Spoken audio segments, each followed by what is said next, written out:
या ठिकाणी बैठक घ्यायला आले होते. अर्थातच कालच्या झालेल्या नगरपालिकांच्या निवडणुकांचा विषय असेल मे बी. आम्ही आज जे आलो ते एकूणच पुणे महापालिकेच्या निवडणुकीचा मला मॅनिफेस्टो दाखवायचा होता.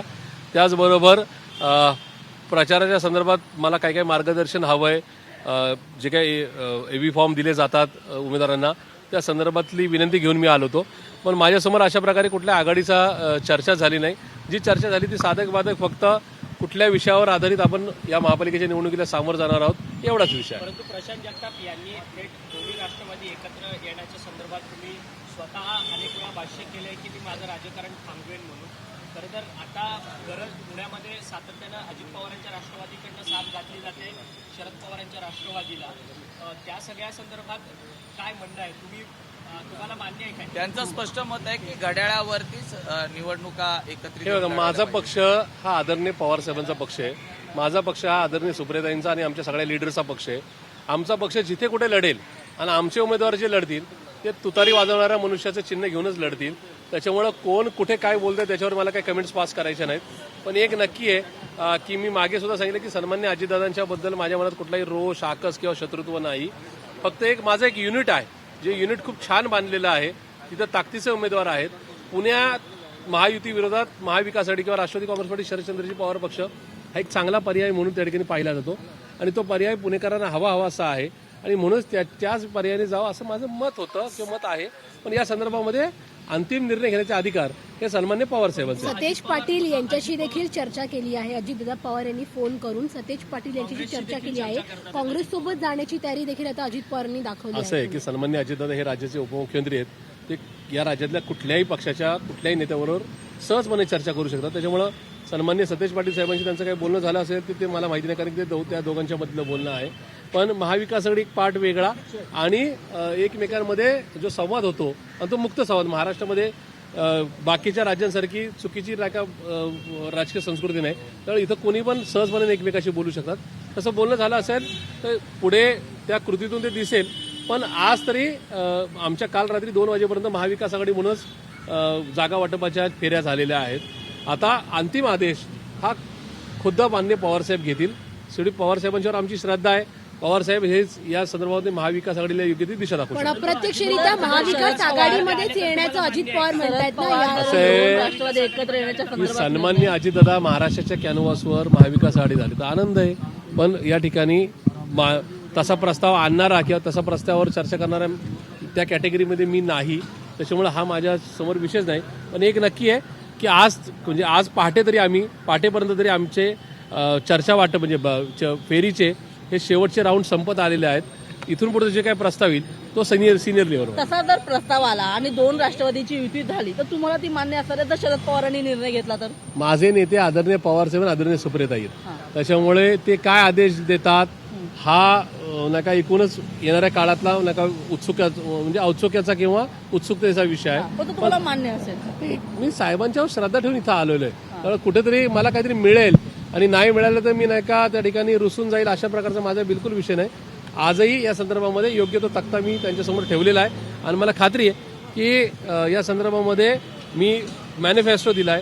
जागा वाटपाचा किंवा मी कुणाशी आघाडी माझ्या पक्षाने कुणाशी आघाडी करायचा हा सर्वस्वी निर्णय आदरणीय पवारसाहेब घेतील. ज्या पद्धतीनं एकमेकांचे नेते घेतले जात आहेत घेतले जात आहेत त्यावरून आता अजित पवारही नाराज झाले दिसतात. दोषी पुष्टी करण्याचा इरादा त्यांनी केलेला असं आम्ही मागे सांगितलं की उद्या एखादा सीमेवरच्या दहशतवादी जर अटक करून नका जेलमध्ये डांबलेला असेल तर त्याला सुद्धा भाजपला जर असं वाटलं की एखाद्या मतदारसंघात तो जिंकून येऊ शकतो तर ते त्याला सुद्धा नका ठाकरे भाजपमध्ये घेऊ शकतात. त्याच्यामुळे मित्र पक्ष असतील किंवा विरोधी पक्षातले बदनाम झालेले किंवा नाव कमवलेले नेते किंवा कार्यकर्ते घेण्यास ते मागे पुढे पाहत नाही. होलसेल रेटमध्ये ते घेत आहेत.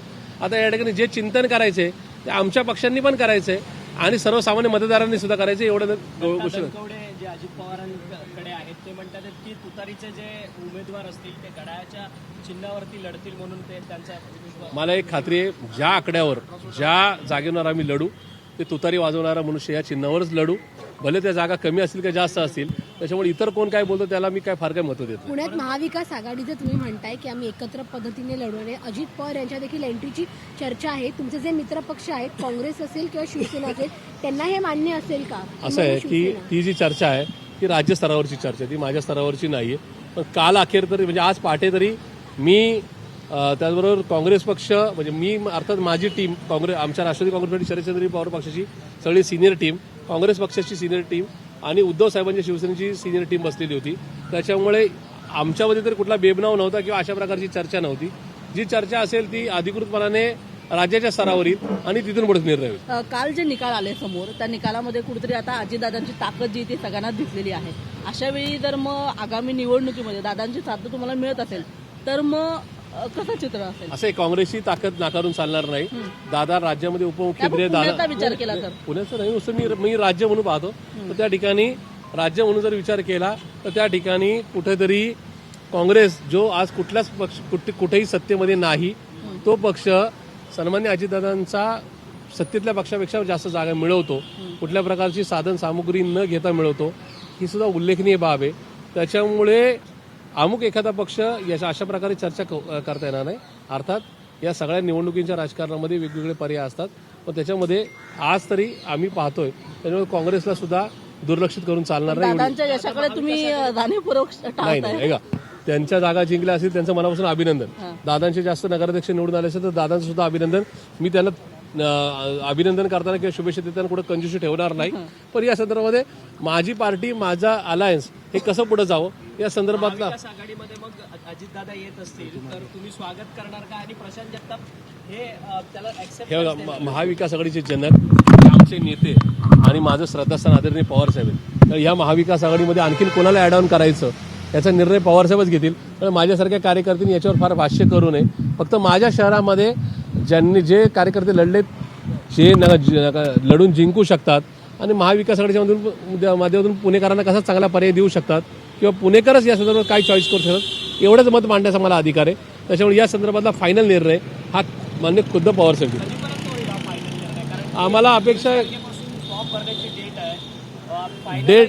डेडलाईन क्रिसमसची रात्र राहील 25 तारखेला रात्रीपर्यंत सांता क्लॉज योग्य ते नाही का त्या ठिकाणी संदेश घेऊन नक्की येईल. धन्यवाद. चलो थँक्यू सर. तर प्रशांत जगताप यांनी हे स्पष्ट केले की आमचे उमेदवार हे आमच्याच चिन्हावर निवडणूक लढवतील. तर मवियामध्ये अजून कोणाला घ्यायचं याबद्दल शरद पवार निर्णय घेतील. युतीचा अंतिम निर्णय हा शरद पवारांचा असेल असंही त्यांनी म्हटलं. एबीपी माझा, उघडा डोळे बघा नीट.